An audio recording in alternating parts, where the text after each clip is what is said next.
Anong mensahe ang kailangan marinig ng mga Leo mula February 1 to 15, 2025? Pwedeng nangyari na to o mangyayari pa lang kung di man para sa inyo itong magiging reading, di baka para sa someone na malapit sa inyo o sa someone na nakilala nyo mismo.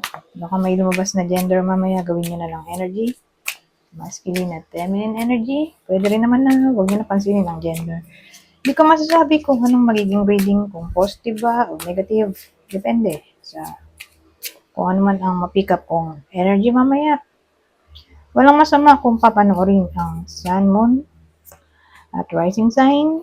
Kasi baka alin man sa mga yan ay mag-resonate na sa sitwasyon nyo.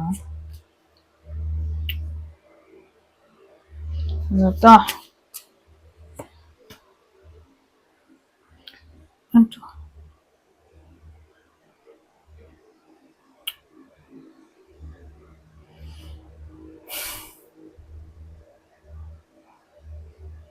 Deception recognized. Ayaw ko nga sana mag-lead sa third party.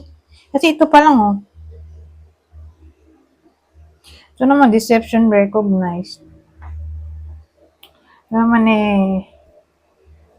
challenge. Hardship, pero temporary lang ito. So, worriness, insecurity, poverty, ghosting.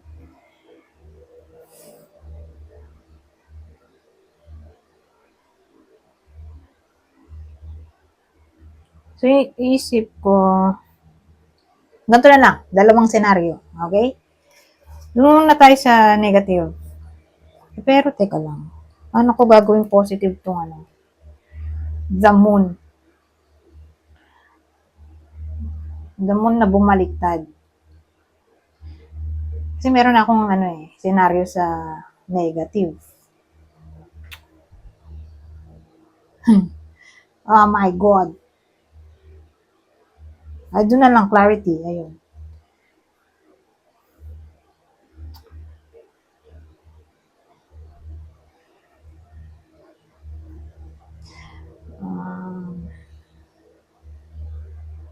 Teka lang.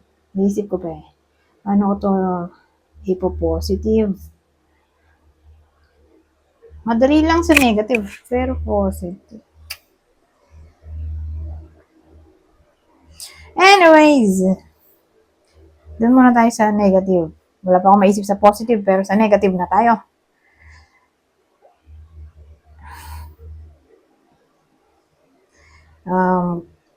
Whether nangyayari na to o mangyayari pa lang, whether tumama sa inyo o sa kakilala nyo. Ghosting due to third party situation.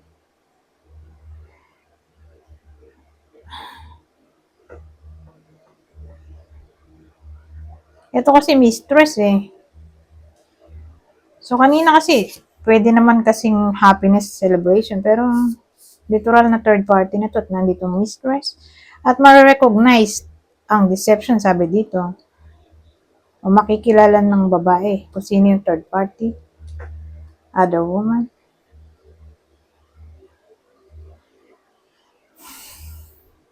Yun yung negative scenario, may cheating, third party situation. Yung positive, paano natin nga ipo-positive to? Ito yung hardship, probably financial issues. Ano ba may financial issues yung iba sa inyo?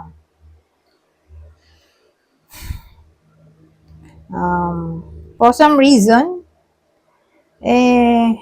magse-celebrate dito, baka mababayaran na ang mga utang dito. Mga dapat bayaran, kakapera for some reason. Paano? Kasi yung babae, yung pupush sa sarili niya para magkapera o whether babae o lalaki nanonood, may babae na magbibigay ng financial aid sa iba sa inyo. Pwedeng gano'n. At yun yung clarity dito. Clarity in a way na kakaroon ng linaw ang problema sa pera. Mababayaran nga. Whether kayo mismo yung gagawa ng paraan para mabayaran ang dapat bayaran. O may babae na tutulong sa iba sa inyo para mabayaran ng utang o pwedeng magpapautang sa inyo to sa babae. Yun yung positive. Okay? Anyways, dito tayo sa susunod. Susunod na deck. Kaya lang hindi ko na magagamit to. Ito na lang. Kasi 15 minutes lang tayo. Madali mode ako. Hindi pwede tayo mag 20 minutes to 30. 20 to 30. Dahil kailangan ko matapos agad tong bi-weekly series. Anyways, simula na tayo. So, bida natin. Lalaki ba? Teka. Lalaki nga. Kung dito lalaki na tao ay babae, pero ine-embody niya yung masculine energy. So, pag sinabi mong masculine energy, extrovert. Okay? Kaya lang, bakit ganon? Ten of Swords yung dulo. Puro swords pala sila.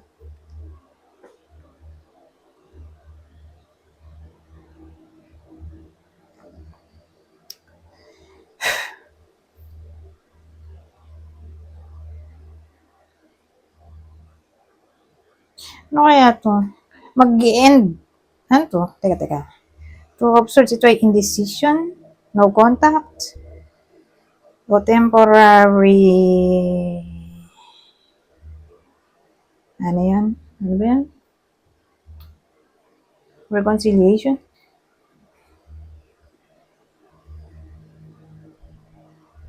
Ace of Swords ay victory. So, ibig sabihin, malalampasan itong sinabi ko kanina. Kaya lang ba Ten of Swords yung dulo? Maganda to. Sana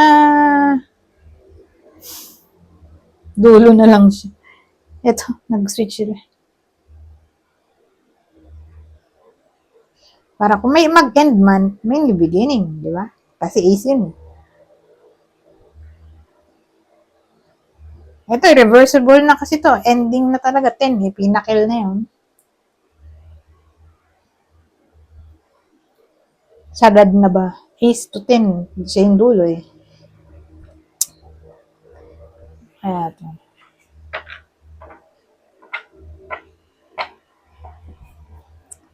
So, pwede ba iba pa tong kwento ko? Kasi, ika-clarify natin. Ano ba maganda i-clarify dito?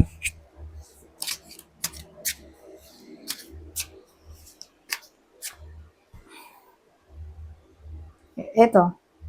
Ano ba tong Two of Swords natin?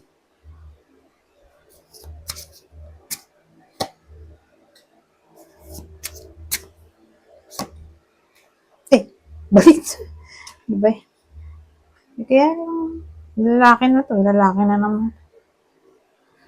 Sabagay, kinlarify ko lang naman.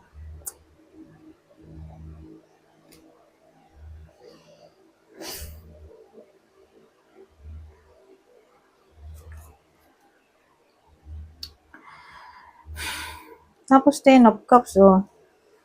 Ano to?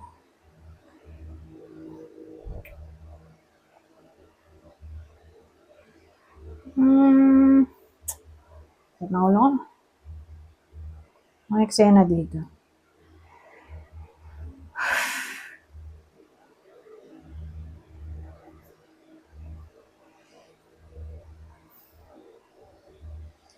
Sabihin nating ang bida sa kwento na to ay parehas ang main character dito sa pangalawang spread ay parehong lalaki. Oh. Pwede rin naman dalawang babae pero parehas silang extrovert.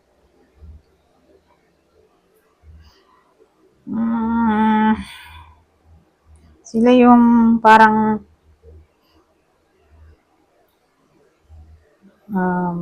hindi in good terms. So, pag sinabi mo hindi in good terms, hindi sila masyadong napapansinan.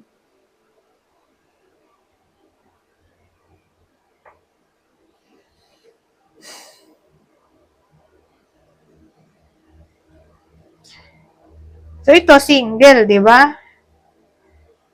Yung lalaking to, in a relationship, kasal. May anak. Di siya kasal, pero may anak.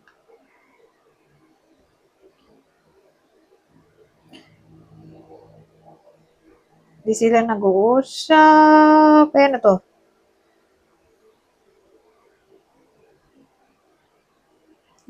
Ito kasi ay card ng defense. Protection. So, more like,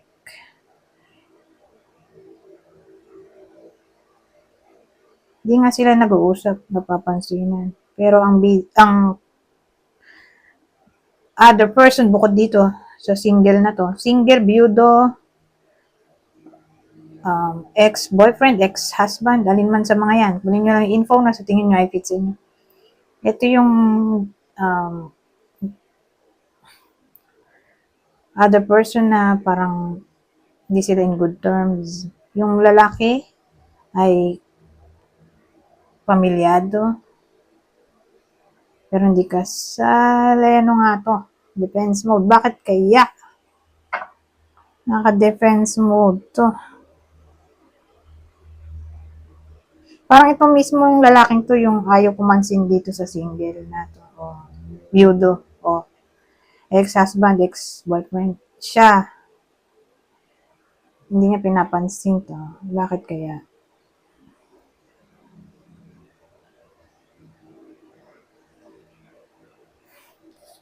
Yan na yung indecision dito sa Two of Swords. So, more like wala siyang ginagawang action. Hindi niya pinapansin to. Hindi niya rin alam kasi kung anong re-react niya. Ano bang problema nila? Bago tayo lumipat dito sa dalawang to. Anong problema nilang dalawa? Hindi sila napapansinan.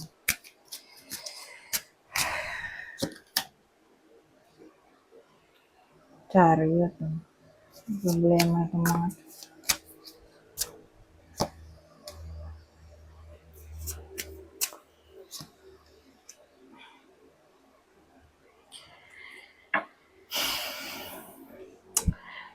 sa kaulo ko. Chariot, the star, the moon.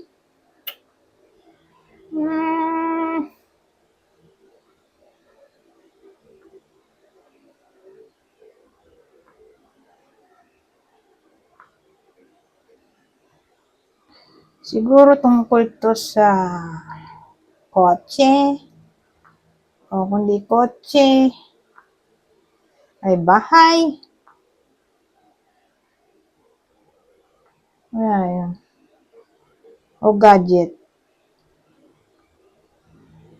Electronics. Science. Ano ba to? Teka.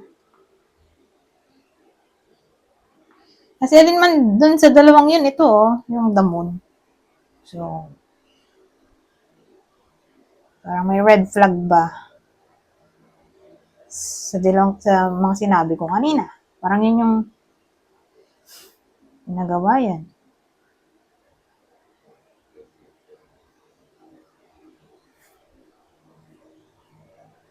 O pwedeng long distance relationship to.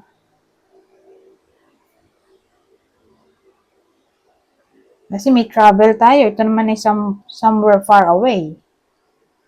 Star, malayo sa Earth. So, very long. Very far away talaga. Ito ay traveling.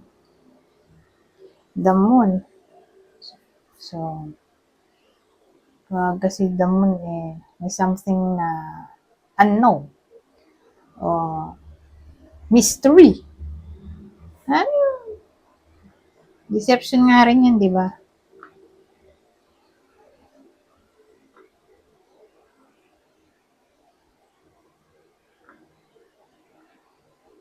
Baka yun na yun. Kung man-to-man relationship to, o long-distance relationship, kung relasyon, regardless kung man-to-man o heterosexual, woman-to-man connection, pero pare silang extrovert, dun lang tatama. Para bang kakalabuan sila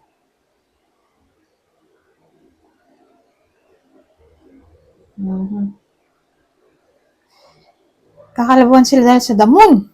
May something na parang illusion. Ano ba yung damon na yan? Clarify na rin natin.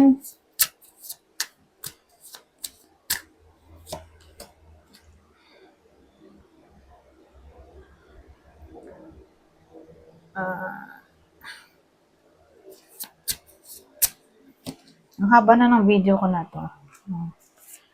Mag-i-end na ako dito. Kasi hindi ako pwede magtagal. Dami natin clarification. Ano yung damon? Ba't nagkalabuan sila? Hindi sila nagpapansinan. Pero grabe rin, no? Biyudo, tapos yung isa may asawa. Pero case-to-case basis nga. Kasi, depende nga sa sitwasyon. May iba na ganun eh, di ba?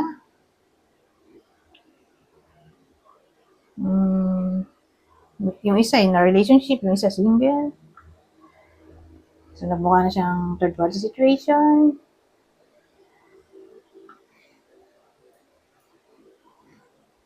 O kung walang ganun, walang third party situation. Pares naman siyang single, pero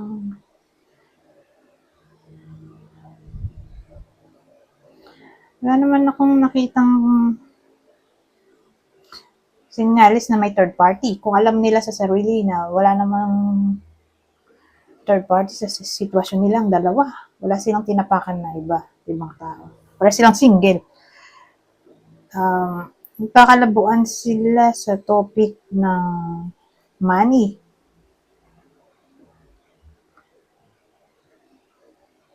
Siguro may jealousy sa topic ng money, career.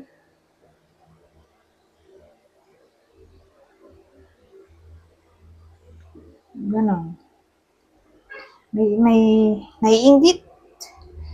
Dahil nandito yung Nine of Cups, parang wish granted. So, ang dating sa kami, naiinggit sa tinatamasang good fortune dito sa topic ng career, money. Parang ang dating kasi dito sa magkarelasyon na to, regardless kung hetero o homosexual to, pero again, pare silang masculine energy ha. Yung kasing isa, maganda yung takbo ng career, yung isa naman hindi. Kaya yun, doon nang galing yung negativity. May insecure, may inggit. Yun. Kaya, kakalabuan sila.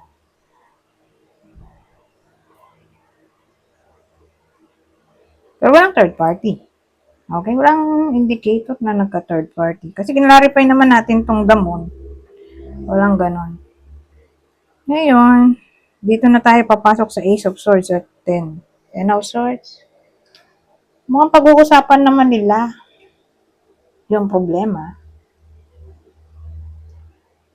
At dito papasok yung ending. Ano to? Kasi separation o ending ng problema. Tingnan natin. Ano tong 10 of Swords? Ay, Queen of Pentacles. Ano yun?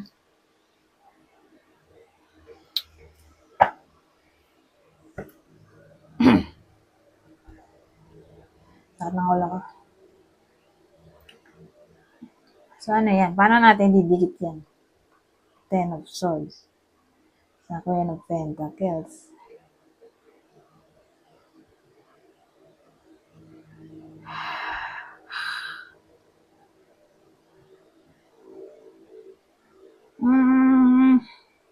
Ang mag-e-end. Tingin ko mag-e-end yung problem. Kasi, itong Queen of Pentacles ay sinisimbolize niya ang practicality.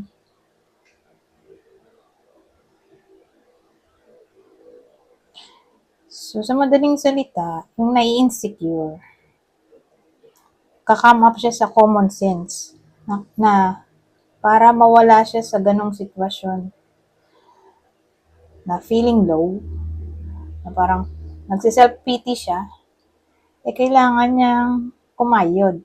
para mawala siya sa ganong sitwasyon. Kailangan niya mag-hard work para magkapera. O para maging katulad ng partner niya.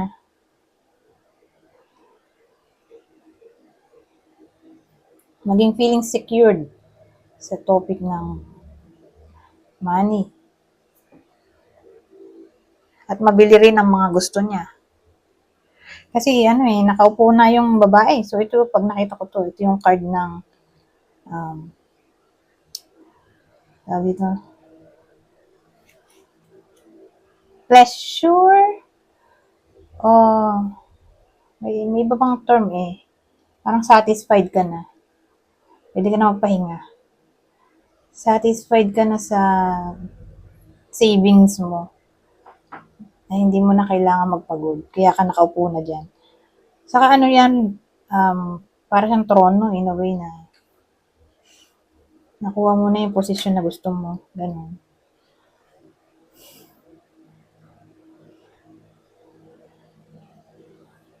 So again, hindi naman sila maghihiwalay eh.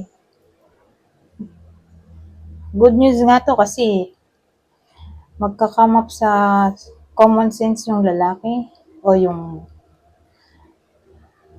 kung sino man yung kasi pare silang lalaki o parehong masculine energy. Kung sino man yung na-insecure, i-end niya na yun at gagawa siya ng way para magkapera at maging successful din. Anyways, sayin ko na nga lang to.